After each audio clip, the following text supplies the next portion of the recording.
안녕하세요. 차교수와 물리학원 시간 환영합니다. 우리가 지난 시간까지 제6강을 다 마쳤습니다. 그리고 7강 시작합니다. 6강에서 우리 뭐 배웠습니까? 뉴턴의 운동방정식을 제5강에서 배우고 그것을 이제 적용하는 걸 했었죠. 5강에서는 가장 간단한 경우를 했습니다. 그게 어떤 경우였습니까? 힘이 변하지 않는 경우. 그런 경우는 어떤 문제였습니까? 등가속도 운동 문제였습니다. 그래서 가속도만 구하면 됐죠. F는 MA만 이용하면 됐습니다. 이제 약간 더 복잡한 것으로 간다고 했습니다. 제7강에서는 일과 에너지를 도입합니다. 그래서 제7강의 첫 번째 시간에 할 일이 바로 뭐냐면 일 에너지 정리를 공부하는 것입니다. 일 에너지 정리가 바로 일이라고 하는 물리량을 사람이 만들어서 도입한 그 정리가 되겠습니다. 그리고 여기서 에너지 중에서도 운동 에너지를 여기서 정의하게 됩니다. 그러면 뉴턴의 운동방정식을 이제 작용하는 힘이 좀 복잡해지면 어떻게 할지 보겠어요. 뉴턴의 운동방정식이 바로 뭐였습니까? 자, 이렇게 생긴 미분 방정식이었죠. 그래서 미분 방정식은 풀어야 되는데 무엇에 대해서 풀어야 된다고 그랬습니까? 종속변수죠. 여기서는 종속변수가 바로 요 R이었는데 이 R이 바로 무엇이었습니까? 질량이 M인 물체. 다시 말하면 이 뉴턴의 운동방정식을 누구한테 적용할 거냐면 저기 써있는 질량한테 적용하는 겁니다. 저 질량을 갖고 있는 물체한테 적용하는데 그 물체의 위치 벡터가 RT고 이 위치 벡터를 구하는 것이 뉴턴의 운동방정식의 목표죠. 그래서 이게 RT가 바로 목표다라고 할 수가 있겠습니다. 그러면 이 운동방정식을 구하면 도대체 어떻게 됩니까? 놀라운 일이 벌어지죠. 다시 말하면 R을 시간의 함수로 구한다. 그 물체가 시간의 함수로 구한다고 하는 것은 그 물체가 시간이 언제든 거기다 T에다 뭐만 대입하면 언제건 그 물체가 있는 위치를 알아낸다고 하는 것입니다. 과거가 됐든 미래가 됐든 그래서 그 물체의 과거, 현재, 미래의 위치를 지금 그냥 다 안다고 하는 거죠. 문제만 풀면. 그 이야기는 무슨 뜻입니까? 그 물체에 대한 물리량, 그 물체에 대한 물리량이라고 하는 것은 그 물체를 물리적으로 기술하는 모든 양을 얘기합니다. 그 물리량을 전부 이 위치 벡터로부터 구하는 거죠. 그 얘기는 무슨 얘기입니까? 이거 위치 벡터 시간의 함수로 구했으면 이 위치 벡터를 시간으로 미분하면 속도가 나오고 한 번 더 미분하면 가속도가 나오고 속도에다가 질량 곱하면 뭐 운동량이 나오고 뭐 이런 식으로 모든 물리량이 전부 다 나온다고 하는 거죠. 다시 말하면 이 위치 벡터는 그 물체에 대한 모든 정보를 가지고 있다. 그래서 세상 문제가 뉴턴의 운동방정식을 풀기만 하고 그때 이 위치 벡터만 구하면 세상의 모든 물리의 문제가 끝난다라고 하는 얘기다 하는 걸 이제 우리가 전에 얘기했었고 실제로 그 적용을 지금 하고 있는 것입니다. 근데 우리가 어떻게 하려고 합니까? 지금 일정한 힘에서 변하는 힘, 일반적인 경우로 보내려고 하는 거죠. 일정한 힘 할 때 지난 6강에서는 어떻게 했냐면 F는 MA, 그 미분 방식까지 쓸 필요가 없었습니다. F가 안 변하는 거니까 가속도도 안 변합니다. 그래서 등가속도 운동이 되고, 그리고 이 F는 MA를 이용을 해가지고 가속도만 알아내면 어떻게 합니까? 우리가 구하는 목표가 위치 벡터를 시간의 함수로 구하는 것인데, 그걸 바로 무엇 가지고 알 수가 있습니까? 등가속도 운동 공식으로 알 수가 있다고 했고, 우리가 5강에서 등가속도 운동 공식 열심히 이용을 했었죠. 근데 이제 힘이 변하면 그때는 가속도, 변하지 않는 가속도를 알아낼 방법이 없죠. 그때는 어떻게 하느냐? 그때는 이제 뉴턴의 운동방정식을 이렇게 미분방정식이 꼴로 쓰는데 이때 여기에 종속변수를 V라고 놓고 하면 좀 좋겠어요. 왜 그러냐면 요게들 간단하죠. 우리가 지난 6강에서 1차 미분방정식 푸는 방법도 우리가 배웠습니다. 그래서 여기에 그 dt 제곱분의 d 제곱 r이라고 쓰지 않고 dt분의 dv라고 써놓으면 이게 이제 1차 미분방정식이 되죠. 그렇지만 비록 1차 미분방정식이라고 하더라도 이 힘이 어떤 형태인지에 따라서 풀이가 쉬울 수도 있고 어려울 수도 있는데 우리 지난 6강 처음 시작하면서 1차 미분방정식을 이제 풀 수 있는 방법 중에 하나를 우리가 공부했습니다. 그게 바로 뭐냐면 가장 일반적인 여기 종속변수와 독립변수가 x와 y로 주어졌다면 그것의 가장 일반적인 1차 미분방정식 형태는 이렇게 될 텐데 이때 요걸 가지고 풀이를 적분으로 구할 수 있는 경우가 있다고 했습니다.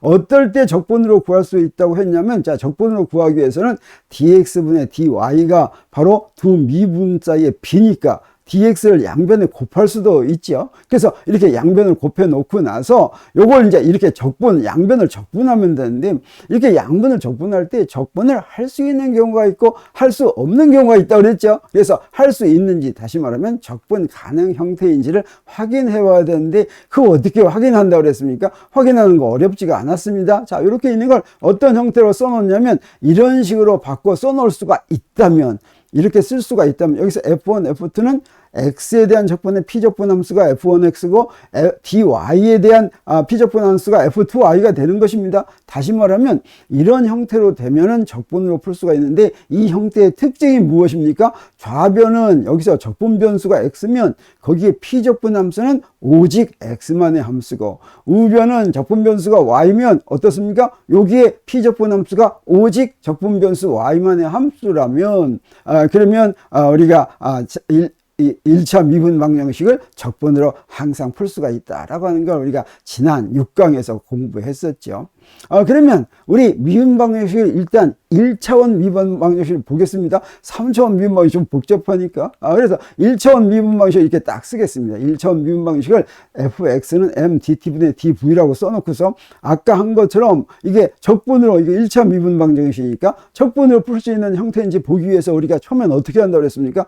dt를 양변을 이렇게 곱하면 되죠. 근데 봤더니 어떻습니까? 이거는 적분으로 풀 수 있는 형태입니까? 아닙니까? 자, 어때요? 자, 우변의 경우에는 이게 상수니까 이건 좋습니다. 이건 적분하면 되는데, 좌변의 경우가 어떻습니까? 여기에 적분 변수가 시간 t인데, 여기에 p적분 함수는 x죠. 그래서 이거는 적분으로 풀 수 있는 형태가 아니다. 1차 미분 방정식이라고 하지만, 그렇다고 실망할 필요는 없습니다. 왜 그럽니까? 여기에 방법이 또 있습니다. 아주 방법 찾아냅니다. 어떻게 하냐면, 여기에 dt를 곱하는 대신에 양변에다가 dx를 곱합니다.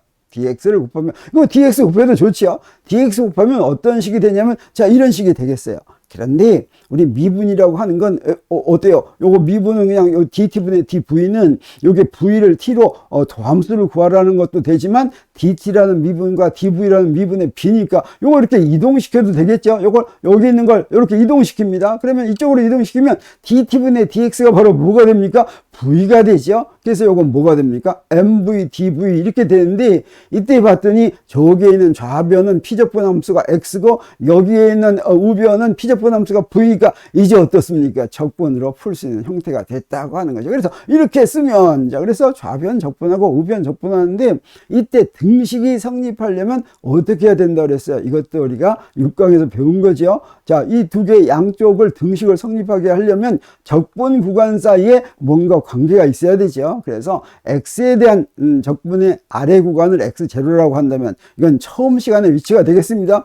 그러면 오른쪽에 v에 대해서 적분할 때는 처음 그때의 속도 이렇게 쓰면 되죠. 또 위는 어떻습니까?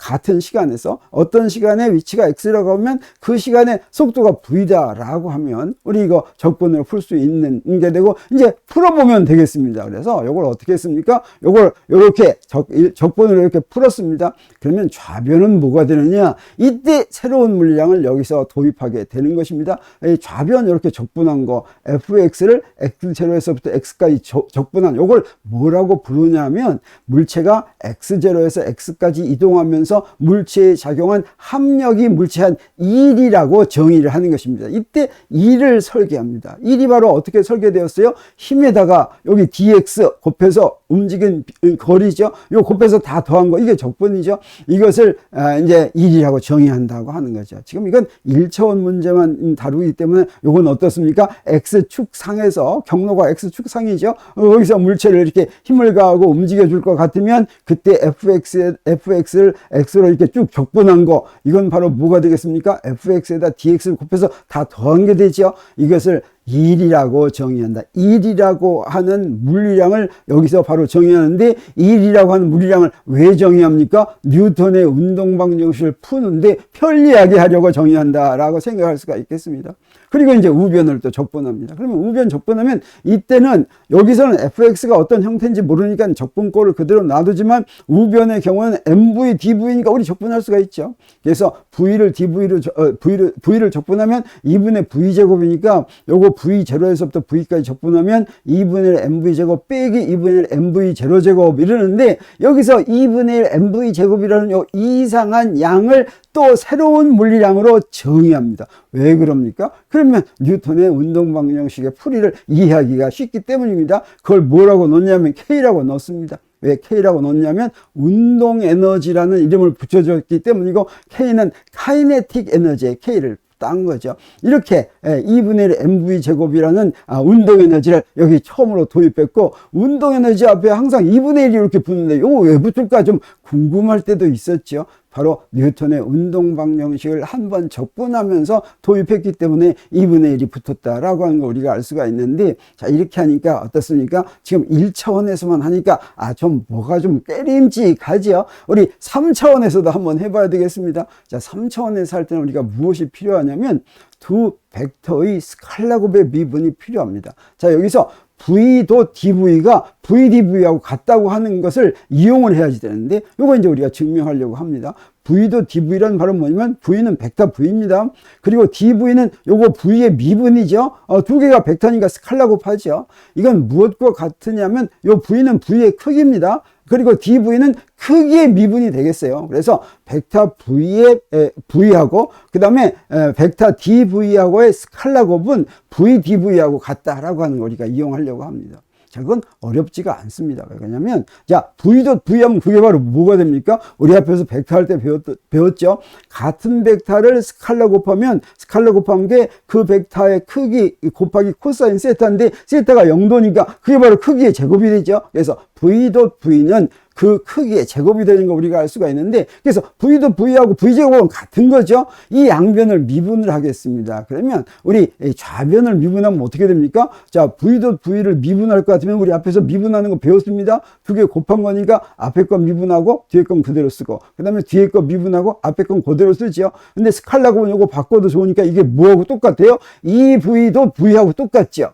이번에는 우변을 미분해 보겠습니다. V제곱을 미분하면 그게 뭐가 됩니까? 2V, DV 이렇게 됐죠. 근데 요 좌변에서 요 두 개 뭘 미분했습니까? 두 개 같은 걸 미분을 했죠. 그래서 이렇게 같은 걸 미분했는데 그 결과가 이렇게 나왔다고 한다면 요 두 개도 어때야 되겠어요? 같아야 되겠죠. 그래서 같은 것을 미분한 결과도 같아야 된다라고 하는 거에서부터 우리 무엇을 증명했습니까? 네, 요거 V도 DV는 VDV라고 하는 걸 우리가 딱 증명해 놓고서 우리 3차원 운동의 뉴턴의 운동 방정식을 한번 우리 이제 아까처럼 1차원에서 한 것처럼 하는 걸 한번 해보겠습니다. 그래서 운동 방정식이 어떤 꼴이 됩니까? 네, 여기에 FR은 MDT분의 DV 이렇게 됐습니다. 이거 이제 벡터입니다. 근데 이걸 하기 위해서는 어떻게 하냐? 그냥 DT만 곱하면 이거 1차 미분 방정식이만 적분으로 풀 수 있는 꼴이 아니라 우리 1차원 할 때 뭘로 곱했어요? DX로 곱했죠. 그러니까 여기는 뭘로 곱하냐? DR로 곱해 보겠습니다. 그런데 여기 다 벡터식이니까 DR을 곱할 때 어떻게 해야 되겠어요?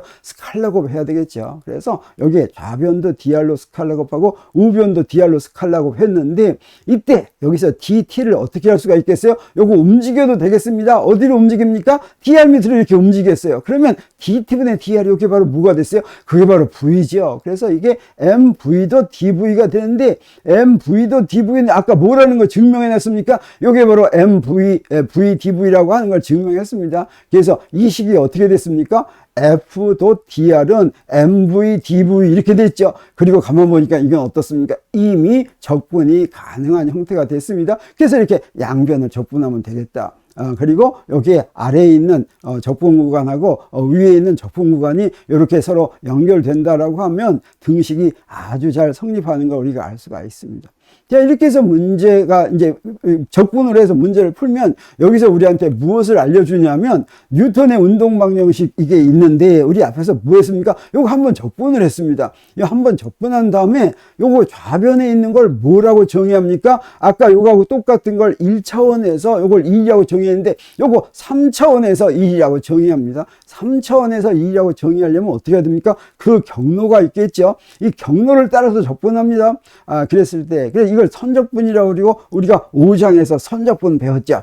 이 선적분 배울 때 선적분을 하려면 어때야 됐습니까? 반드시 경로가 정해져 있어야 되죠. 3차원 공간에서 어떤 경로에 대해서 물체한테 합력 F를 주면서 움직이면 그때 그 경로를 따라서 처음 위치에서부터 나중 위치까지 적분한 거, 그걸 무엇이라고 정의합니까? 그렇게 합력이 그렇게 물체를 이동하면서 한 일이라고 여기서 정의한다고 하는 거죠. 그러면 우변은 어떻게 되겠습니까? 이 우변은 그대로 적분했더니 이건 아까 한 거하고 똑같은 거죠. 그럼 뭐가 됐어요? 운동에너지가 나왔죠. 그래서 저 앞에 있는 첫 번째 항은 나중에 운동에너지고 두 번째 있는 거는 처음 운동에너지니까 운동에너지 변화량이다 이렇게 할 수가 있겠고, 여기서부터 운동에너지를 정의했구나 하는 걸 알 수가 있습니다. 그래서 이렇게 그 뉴턴의 운동방정식의 양변에 dr을 곱해서 적분해서 구한 식을 우리 간단하게 표현할 수가 있습니다. 어떻게 표현하냐면, 여기에 운동방정식이 이렇게 있었다고 한다면 여기 어떤 과정을 거쳤습니까? 이렇게 적분하는 과정을 거쳤죠. 그랬더니 좌변은 뭐가 됐어요? R0에서 R까지 움직이는데 한 1인데 이건 무엇이 한 1입니까? 저 뉴턴의 운동방정식에 있는 F가 한 1이죠. 뉴턴의 운동방정식에 있는 저 F는 무엇입니까? 물체에 작용하는 힘을 다 더한 합력입니다. 그래서 합력이 한 일은, 우변은 무엇이에요? 운동에너지 변화량이죠. 운동에너지 변화량과 같다라고 이렇게 쓸 수가 있는데, 이 식의 의미는 사실은 운동방정식의 의미하고 똑같습니다. 그래서 이걸 뭐라고 부르냐면 일에너지 정리라고 부르고, 이 일에너지 정리란 뉴턴의 운동방정식을 다른 형태로 표현한 것뿐이다. 뉴턴의 운동방정식은 힘과 속도로 표현했다고 한다면,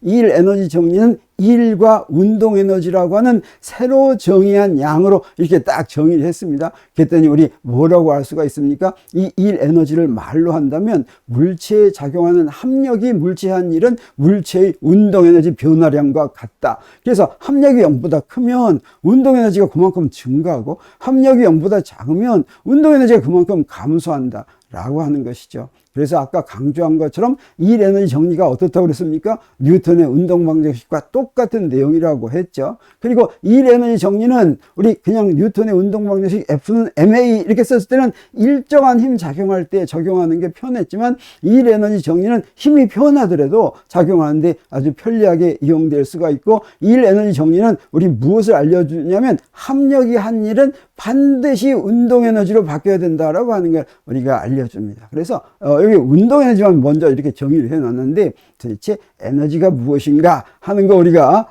나중에 이제 다시 더 자세하게 설명을 하게 됩니다. 근데 이렇게 일 에너지 정리로 만들어 놓으면 아주 또 더 편리한 것도 하나 있습니다. 우리 뉴턴의 운동 방식 적용할 때 어때야 됐습니까? 제일 먼저 물체에 작용하는 힘을 다 구해야지, 다 찾아내야 됐죠. 그 다음에 그 힘을 다 더해야지 됐죠. 근데 그 힘을 다 더하려면 어떻게 됩니까? 힘은 벡타량이기 때문에 여러 벡타를 더하는 것이 좀 어려웠습니다. 그런데 우리 합력이 한 일, 여기 물체에 여러 가지 힘이 작용한다면 여러 가지 힘 작용할 때 그 힘을 다 더하는 것을 이걸 합력이라고 했습니다. 그러면 이 합력이 한 일은 무엇과도 같으냐면, 자, 먼저 이런 힘을 작용하면서 이렇게 움직이면 이 물체는 이 F1을 받으면서도 움직이고 F2를 받으면서도 움직이고 F3를 받으면서도 이 세 개가 지금 동시에 작용하면서 움직입니다. 그러면 각 힘이 한 일을 우리가 구할 수가 있겠어요. 어떻게 구합니까? F1에다가 DR 해서 움직인 경로로 적분하면 F1이 한 일이 되고, F2를 그 경로로 적분하면 F2가 한 일이 되고, F3를 그 경로로 적분하면 F3가 한 일이 되는데, 여기서 중요한 건 뭐냐면 요 세 힘이 작용하는데 물체는 하나만 이동하죠. 그래서 어떻습니까? 요 적분 경로가 다 같다라고 하는 거 우리가 압니다. 물체가 움직일 때 세 힘이 작용하고 적분 경로도 다 같죠. 그럼 무슨 일이 벌어지느냐? 그러면 합력이 한 일을 계산하는데, 합력이 계산하는 일은 합력을 먼저 계산한 다음에 그 경로에 대해서 일을 계산하는 거죠. 근데 요걸 여기다 이렇게 대입하면 어떻게 됩니까? 그냥 이렇게 되죠. 그러면 요거 적분할 때 요게 이렇게 세 개의 항으로 나눠지는데, 요 각각이 뭐라고 그랬습니까? W1 더하기 W2 더하기 W3죠. 이 얘기는 무슨 얘기입니까? 합력이 한 일은 세 힘이 각각 한 일을 다 더한 것이죠. 그래서 여기서 합력이 한 일은 각 힘이 한 일을 다 합한 것과 같다라고 했는데, 이게 굉장히 중요한 이유는 뭐냐면, 아까도 얘기했죠. 합력을 구하려면 벡타를 더해야 되죠. 근데 합력이 한 2를 구하려면 어떻게 됩니까? 2를 구하면 되죠. 스칼라를 구하면 되죠. 그래서 벡타를 구하는 거하고 스칼라의 합을, 벡타의 합을 구하는 거하고 스칼라의 합을 구하는 거하고 어떤 게 더 쉽겠습니까? 스칼라의 합을 구하는 게 훨씬 쉽죠. 그냥 숫자만 더하면 되죠. 이렇게 세 벡터의 합을 구하기 하고 세 스칼라의 합을 구하기 중에서 어떤 것이 더 편한지를 보면 그냥 합력을 구하는 것이 훨씬 편하다는 걸 알 수가 있고, 사실은 일정한 힘이 작용할 때도 등가속도 운동일 경우에도 어떤 경우에는 일 에너지 정리를 이용해서 구하는 게 훨씬 더 문제가 쉽게 풀릴 경우도 있다고 하는 거죠. 그래서 우리가 새로운 물량을 도입할 것 같으면 우리가 문제를 더 간단하게, 더 편리하게 해결할 수 있는 그런 방법도 배우게 되는 것입니다. 그래서 우리 첫 번째 시간에는 일과 운동 에너지가 어떻게 도입하게 됐는지, 어떻게 그걸 일이라고 말하게 됐는지, 어떻게 이걸 운동 에너지라고 말하게 됐는지, 그런 양을 정했는지, 일이나 운동 에너지는 누가 저기서 요거 일이라고 해 이런 게 아니라 뉴턴의 운동 방정식이 자연을 이해하는 기본식이고, 그것만 알면 다 이해하는데, 그걸 이해하는 걸 편하게 하기 위해서 사람이 설계하는 것이 일이고 운동 에너지다 라고 하는 것을 오늘 소개했습니다. 자, 그러면 앞으로 차근차근 일은 어떻게 구하는 것인지, 일은 무엇인지, 그리고 에너지는 무엇인지 하는 것도 또다시 공부하기로 하겠습니다. 오늘 일 에너지 정리는 여기서 마칩니다.